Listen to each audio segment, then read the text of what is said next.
So I've composed this track already. I have made a mock-up, and I will show you in the end how that sounds. And now I will try to reproduce this track from scratch. So I will just play the theme on the piano, and then I will arrange it on the fly.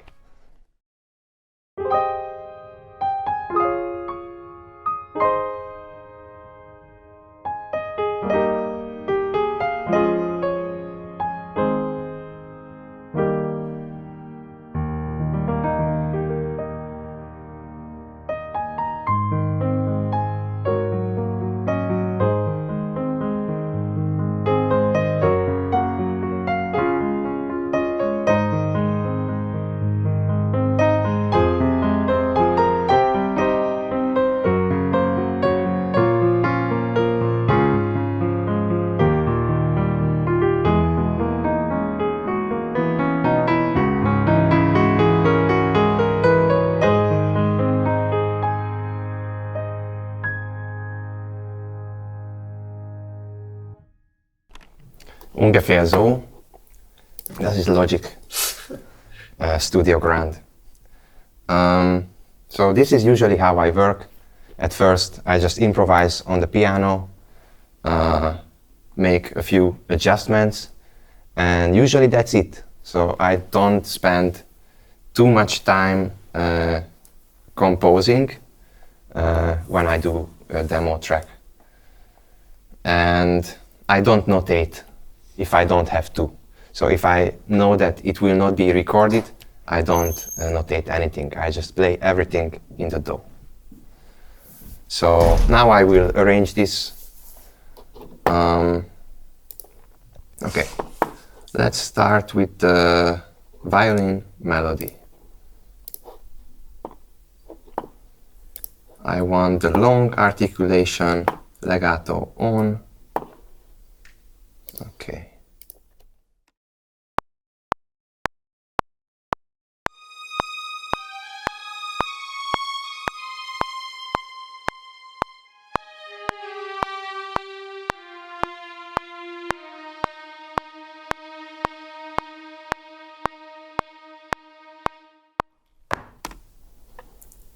Okay.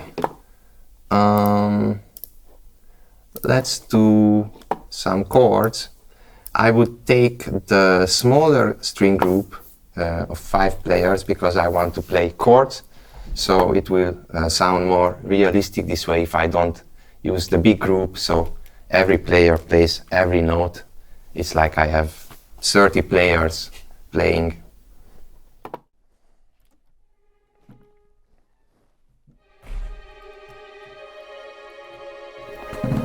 Okay, das wird passen.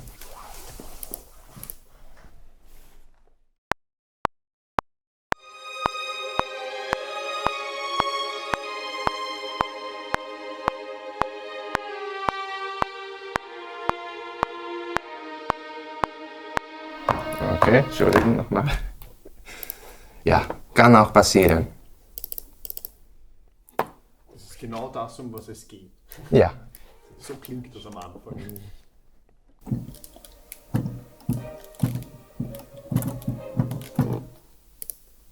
Ja, wenn man keinen Plan hat. Okay, ich bleibe in die gleiche Oktave.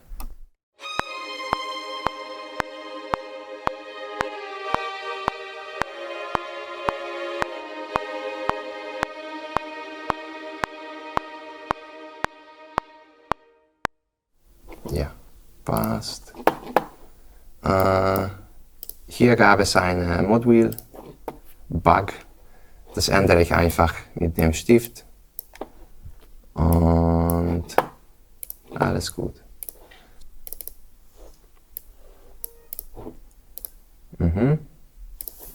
Sustain-Pedal muss ich wegnehmen. Okay.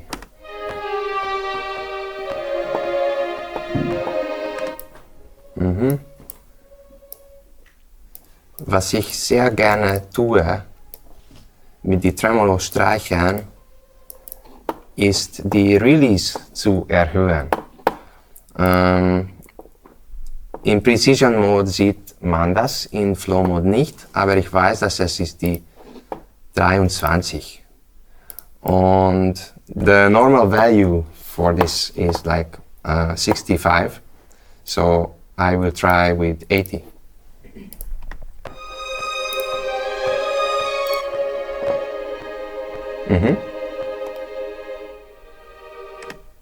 Yeah, it sounds a lot more natural now.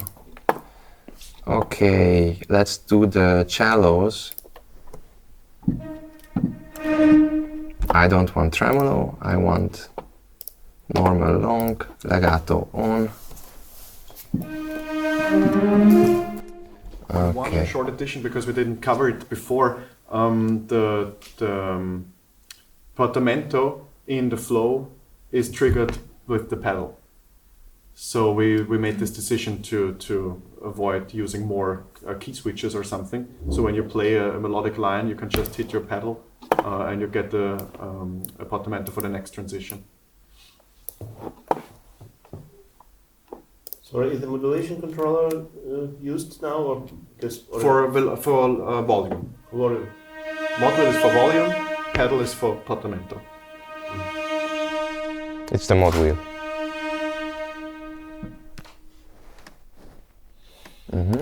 Click wieder, yeah. Okay.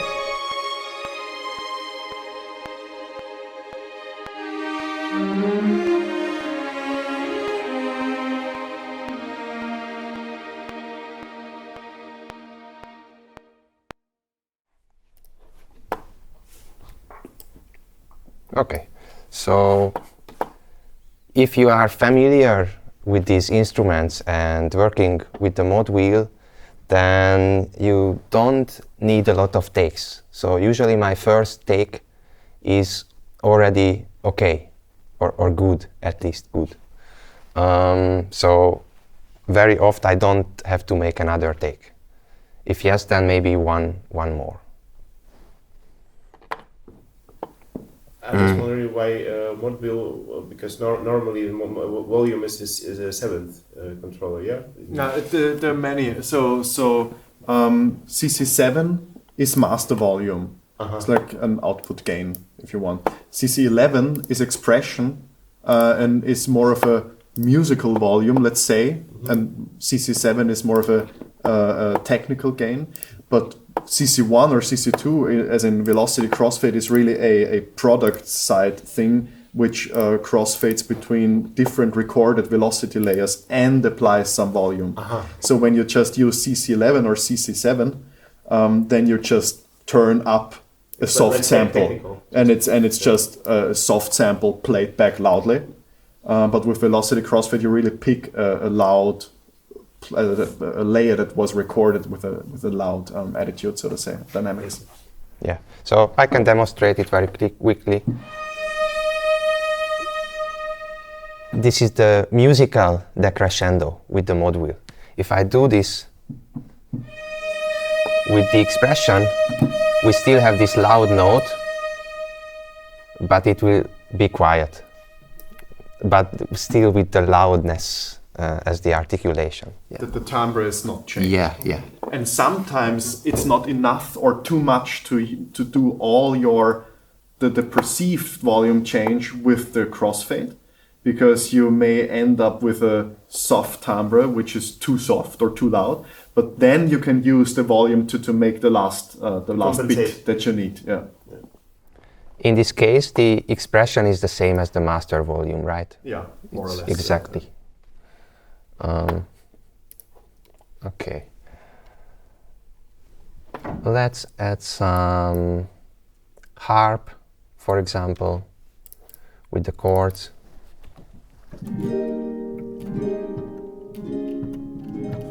Okay.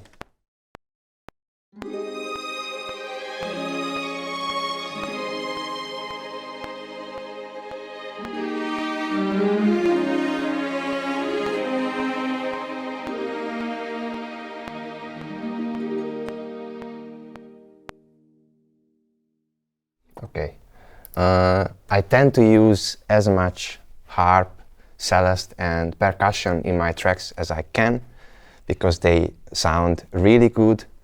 You don't have to program them. There is always a lot of work when it comes to legato and note repetitions to make it sound good. Sometimes a non-legato with a soft release sounds better than playing actual legato. So you have to do some tweaking, but using these instruments, it just makes everything sound good instantly.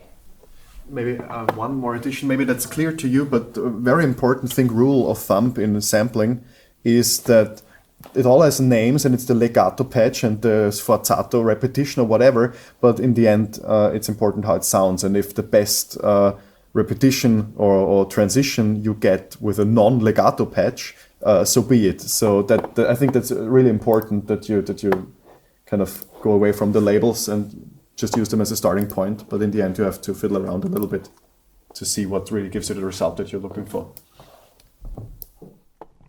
Yeah, so although I know how something would sound live with players, sometimes the opposite sounds right with the samples. So don't get too attached to your imagination.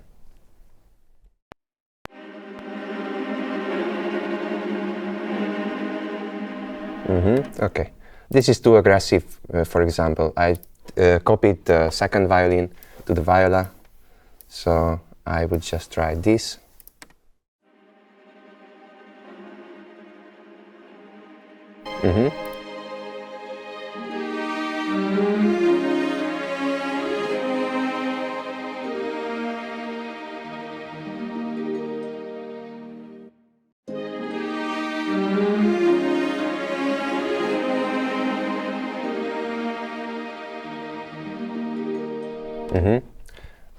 Tremolo is always great to add some subtle tension, intensity to the track when you would only have long notes. With live players, of course, it sounds great, but with samples it could be a bit boring. So this is a kind of orchestration trick that I like to use. Okay. Of course, I could put celeste here and other things, but let's go further to the next part with the oboe in the melody.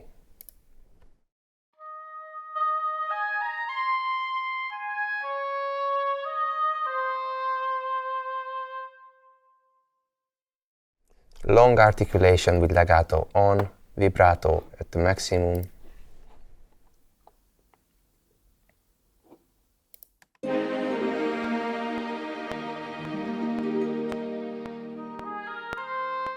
Sorry, different octave, yeah.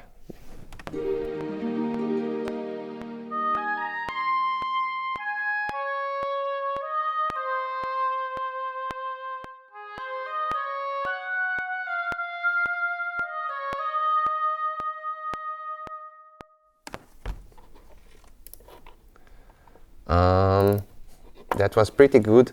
As you can see, I'm also making quite big modulation curves. So at my students, sometimes I see that they just do something a little bit, but that's not enough. So at the end, I did the whole dynamic spectrum from maximum to the minimum. And I was thinking about if this is very solistic, I would probably also use the timbre adjust. This is the CC8 called balance here, to make that decrescendo even more.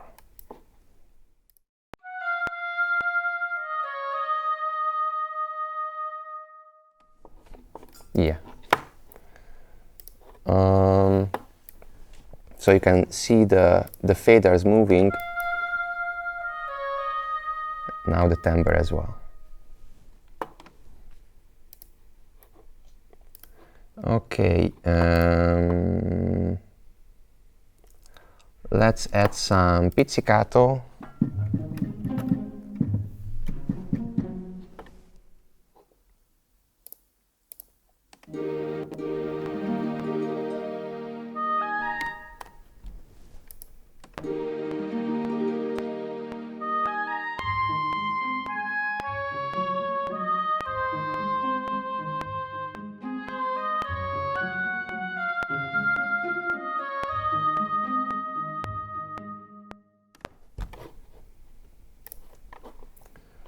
Okay.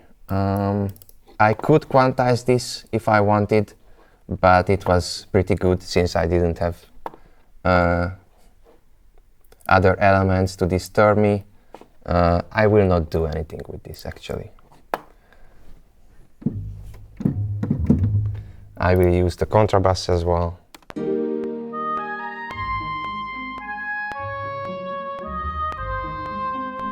Okay, that's not good. Again.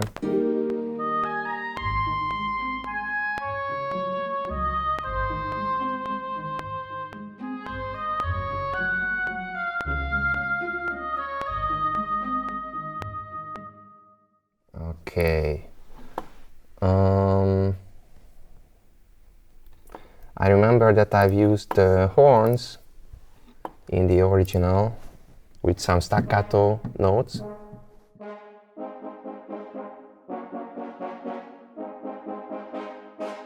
That's velocity controlled. It's a bit too powerful for me. So I would use the timbre just here to make it softer.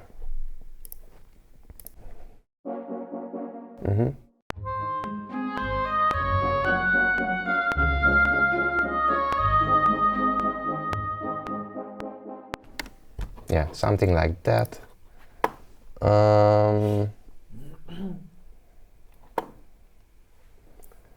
Use the clarinet.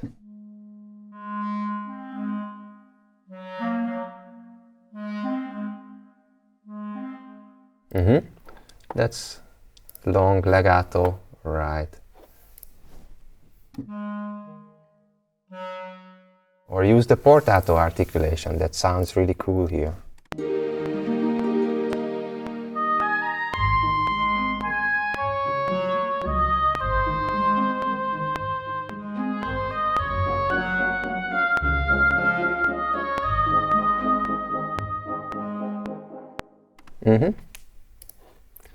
Okay, let's go to the next section.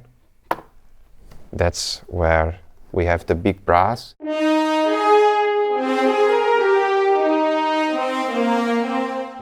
One side note, same way as there is a tutti patch for the strings, there's also like a 4 trombones patch and a 2 trumpets patch and a 6 horns patch and a full horns patch, additionally to the separate instruments. And there is trumpet 1-2, horn 1-2, yeah, trombone, bass trombone, and also for the woodwinds there is flute 1-2, clarinet 1-2, etc. So that's actually a very important thing about such starter editions, that you have actually variants of the same instruments, because if you play Oboe, for instance, then you get phasing immediately if you use the same instance. That's also a very nice thing about the Prime edition, that it really has the variants of the instruments. It was already played in ensemble, yeah? Sorry? As it was played by recording. It's like 2 differently sampled instruments. Like yeah, 2 different players. Yeah, sampled. 2 players. And they really sound different. So, for example, from the horn 1, that sounds more shiny, more present. That's why for staccato I prefer that. But for long notes, I actually like the horn 2 better. So for background stuff, I always use the horn 2. And in the precision view, if you wanted to, you could stitch together your own horn that uses the one patches for shorts and the others for the others, if you wanted to.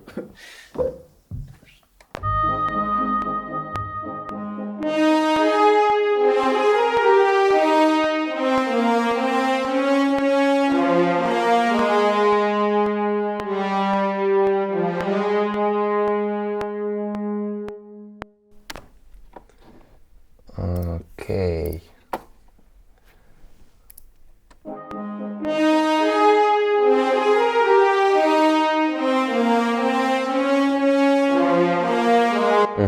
So, for example, here the note repetition, I don't like it. I will change the release, so I have a longer release, and that should make it sound better.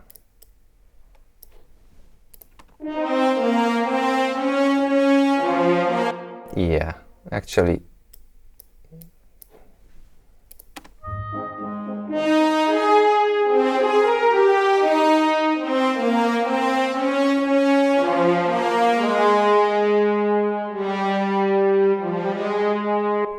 Yeah, that fixed the problem. I do this with the strings also very often. I could double the dynamics with this balance a little bit.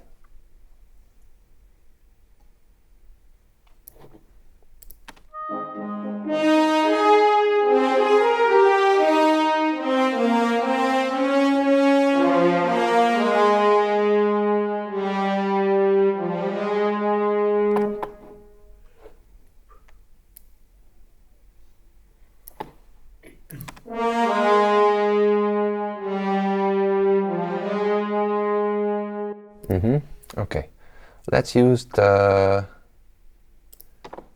I have two tubas. Yeah, this is not a tuba, it's a full brass section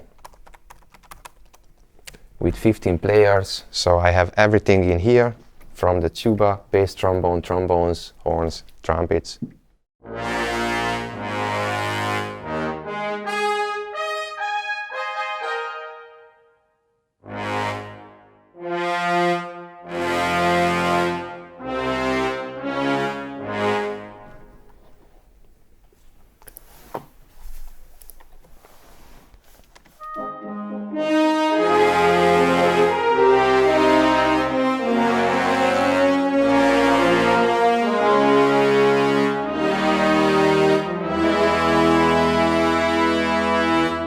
Sounds terrible, of course.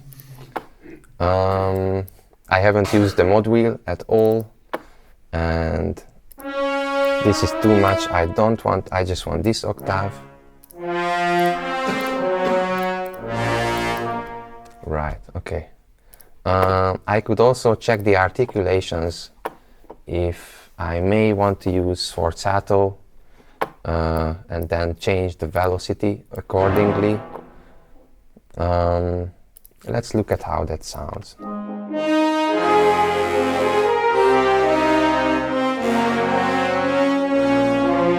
No. I will just use the standard normal one.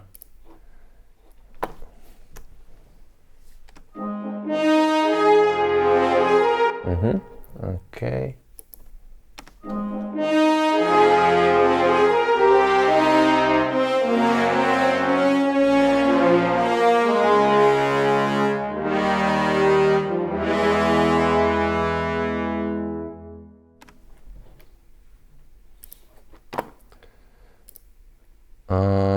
Yeah, I could tweak this a bit further, but I think it's fine for now. Yeah, let's work with this. I need chords in between, probably with the trombones.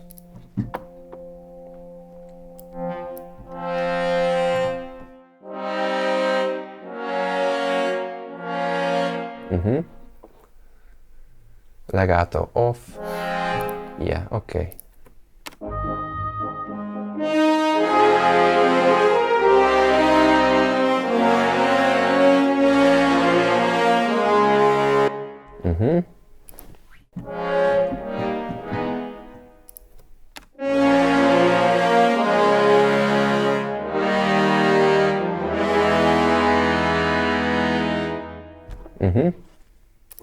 And I would use the mod wheel, of course, in the end.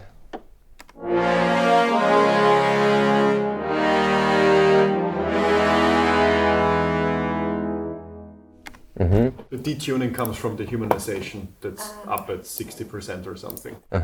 Let's check. Yeah. I probably don't need that. Thanks.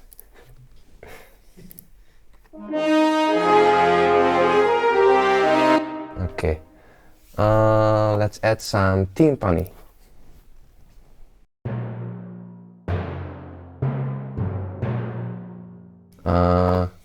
I will be extremely lazy and just copy the full brass to the timpani and quantize the notes so it is always on time. Let's do a higher velocity.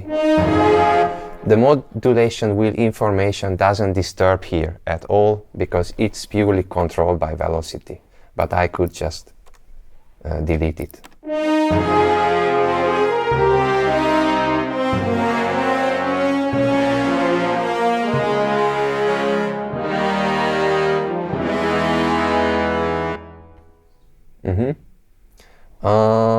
So here I need a lot of movement still. It's extremely boring, that's the truth.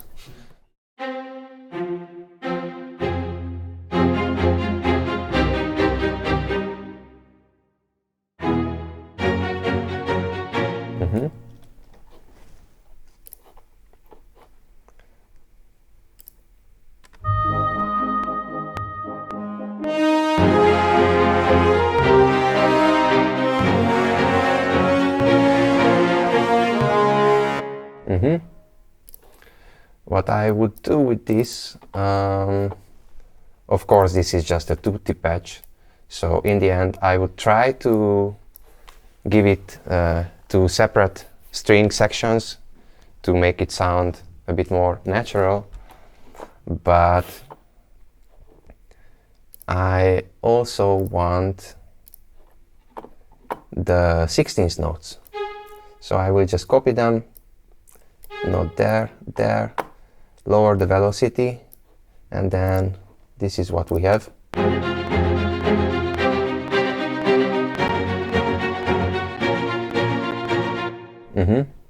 Internally it will pick the agile versions now, because the playing speed has doubled.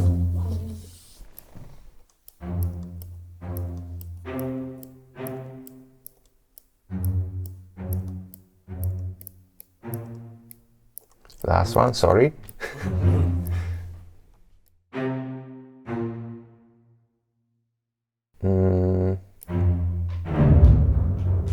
Yeah.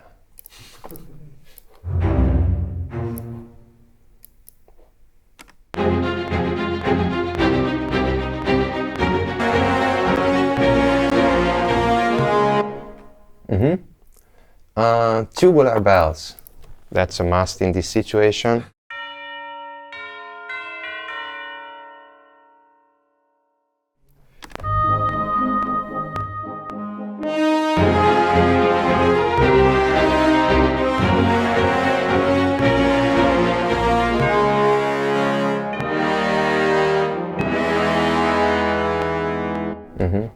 Yeah. Would you open up the tubular bells real quick in the GUI, please? Yes. Because I want to make one addition. Because in this case we see a different version of the UI because there are no articulations in it. So there are variants of the player where you can see only this view, and you will see that the humanization knob has turned into a dynamic range knob because you cannot humanize a tubular bell. And instead of, for those percussion instruments that cannot be wrongly intonated, so to say, there's dynamic range, which just really reduces the dynamic range. So when you turn it down, then the softer volumes will sound louder, and the other way around, because sometimes in such soundtracks you want like very strong percussion, and you can use the dynamic range knob for that. Just on a side note. Okay, I'm almost done. Of course, this is nowhere to be finished, but I would rather be open to questions. So 3 more minutes, and then we can listen to the track, the result. Is there any big drums or big toms in this? Yes, there are. Like There is a boor. There are bass drum, for example.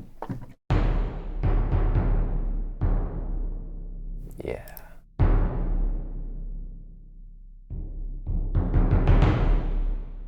This is the the variant where you can see in the dynamics widgets two separate icons, and there are rolls which are controlled by the velocity, and they come up with the release sample. Yeah, so the roll is in a different octave, and then that's velocity crossfade mod wheel control.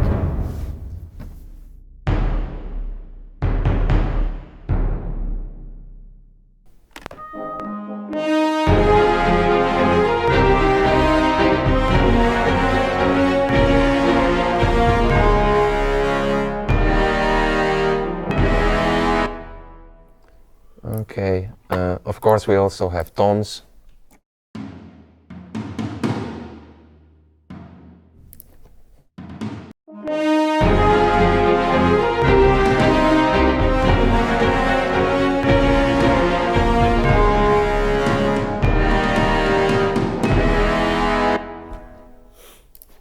Okay, I have to quantize this. Fine.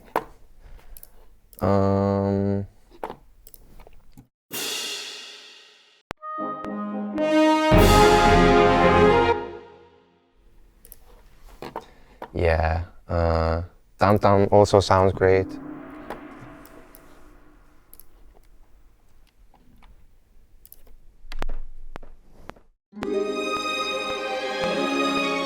Yeah, I like that.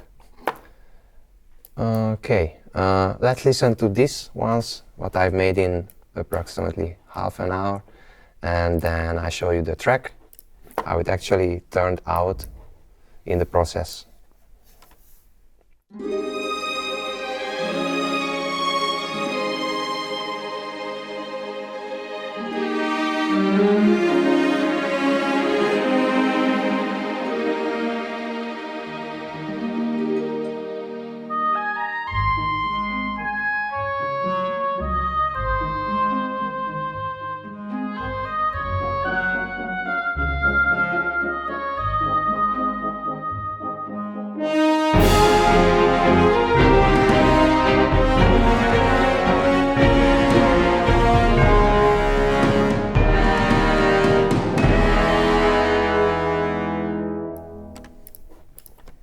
Okay, I will save this, why not? And let's hear the track then.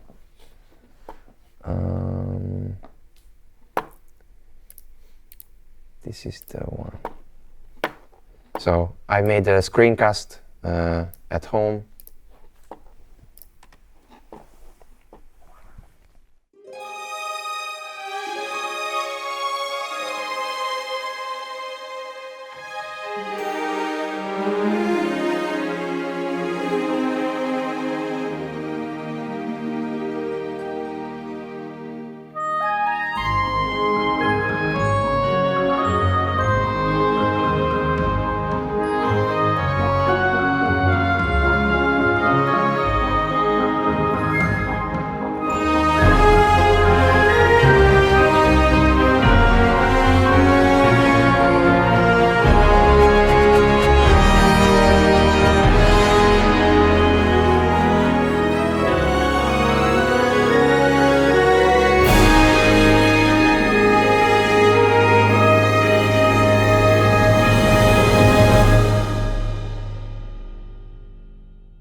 Yeah. One side note, you can see that I have a lot of tracks, and that's because my computer can handle just copying the tracks, and sometimes I use different tracks for different articulations, because I can, and it's the lazy way. That's just a side note. That's prime only, right? Yeah, Yeah. of course, of course. Very big thank you to Levente, please, because that's really